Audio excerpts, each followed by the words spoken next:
Farishtalarning ichida eng kattasi Jabroil alayhissalom ekan. Boshi 7 qat osmonning tepasida, oyog'i 7 qat yerning tagida. O'shanda zot 300 ta qanoti bor ekan. Qanotini yozsa yer yuziga qopqa qo'yib qolar ekan. Qanoti bir-biriga o'xshamas ekan. Xudoga aytdi: "Ey Alloh, mendan ham chiroyli mahluq yaratganmisan?" dedi. "Yo'q, faqat seni yaratdim" dedi. O'sha Jabroil alayhissalom shuni shukronasiga 2 rakat namoz o'qidi. Birinchi rakatida o'ng oyog'ini qo'yib, chap oyog'ini ko'tarib 20 ming yil turdi deydi. Ikkinchi rakatida chap oyog'ini qo'yib 20 ming yil, 40 ming yilda bitta oyog'ida 2 rakat namoz o'qidi.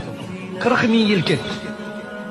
Boshini sajdaga qo'yib: "Ey Alloh, ojizlikman qilgan ibodatimni qabul qil" dedi.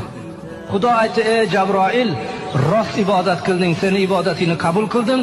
Sendan keyin hech kim bunaqa ibodat qila olmaydi. Magaram oxirgi zamonda Habibim Muhammad alayhisalomning ummatlari keladi. Ular qancha tashvish bilan, o'ylar bilan, quloq qoqib qo'yib pulini sanash bilan, tahoratida shikastalik bilan ozgina daqiqada 5-10 daqiqada 2 rakat namoz bomdodda o'qiydi. Seni 40 ming yil o'qigan namozingdan o'shalarda 2 rakat namoz menga yaxshi degan.